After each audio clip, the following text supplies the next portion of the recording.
The art of photography is subtle, complex, and divulge. Even through a still image, it can cause shock, provoke happiness, induce sadness, and even strike fear by means of visual subject matter. As a graphic designer and a photographer, I've always been interested in the multiple ways artists inflict this sense of emotion. In my experience, I've learned that portraying these objects through a highly intensified scenery or manipulating these objects in a particular way can bring about a whole new life to a typical photograph. So one day I decided to go for a walk and take photos of nature that supported my thought process. Being greatly fascinated and influenced by nature helped me to establish the setting and content in which my ideas were based around.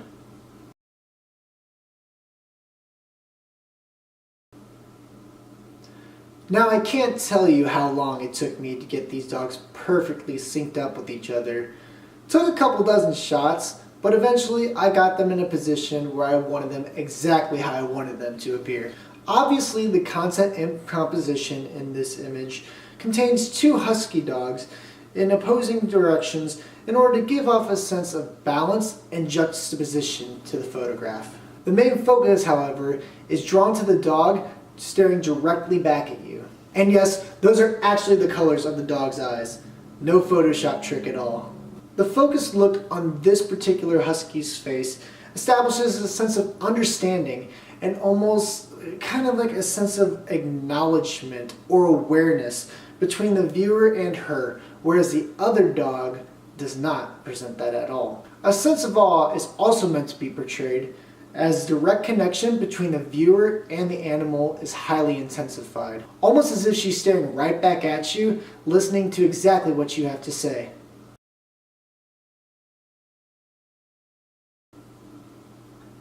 In this image, color and direction are meant to be an effect of this piece's overall theme. The color gives a free-flowing and unique feel to it, but honestly, the color could have been any mixture it could have been, as long as the viewer knows that this is not an ordinary frog. I stumbled upon this frog hopping up this tree, and he was so determined to make it to the top.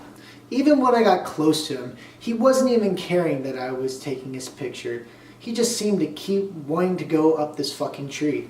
His persistence is what inspired me to capture this photo. The fact that he kept going and moving forward or up the tree described him more than his physical appearance, which is why I manipulated the color of this frog's skin in order to display the captivation this particular frog had on me.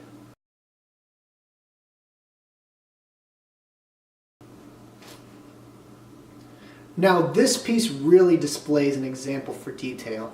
Walking along this creek, there were so many large rock formations that were near the water. However, the lighting on this particular formation had me persuaded. The fact that I could literally see the bottom of the water in this centralized shot was too fascinating to pass up.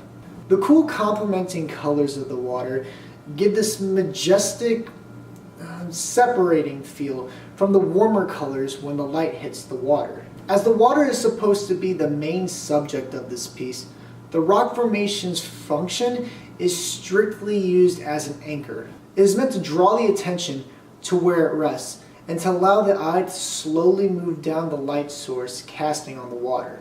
So overall, your eye isn't immediately attracted to the main subject, as many photos do show.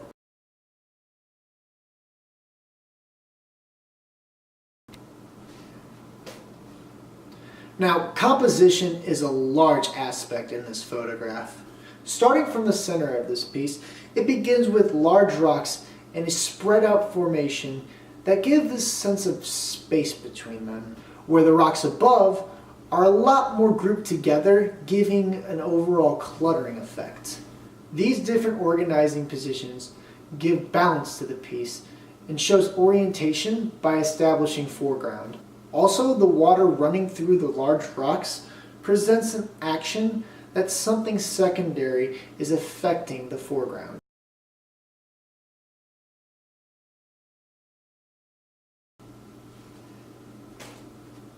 Now, in many projects, I've demonstrated this sense of direction. I feel as if the snake in this image represents this aspect as well as flow in the best way possible.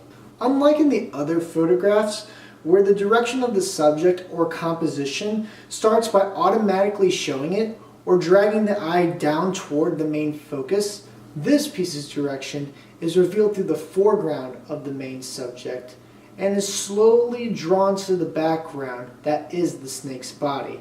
Even though the background is blurred, one is tempted to follow the snake's figure in order to fully process its direction. There's also juxtaposing action that's going on between the branch that's going underneath and across the snake and from the actual snake itself, which adds balance to the picture.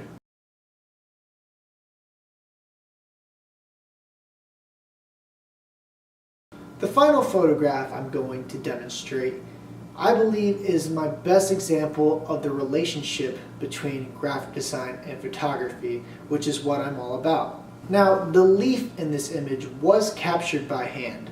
However, through different techniques, the hand holding this leaf was able to be cropped out of the image, giving this piece a whole new effect to it. To have something so large like the sun being blocked out by something so small like this leaf presents an almost larger-than-life experience. Capturing this free-flowing object in a central position really grasps the theme of finding beauty where it's most unnoticeable and bringing it into the light, so to speak, where all can see its amazement.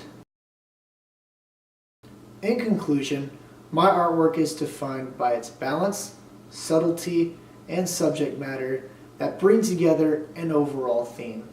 Through the different experimentations with shooting photographs, I'm able to get a more in-depth and complex look at what I see in my head, and I'm able to portray that idea through a lens. Though my art hasn't been perfected yet, I fully intend to keep pursuing my passion of graphic design and photography until I have found the means to do so.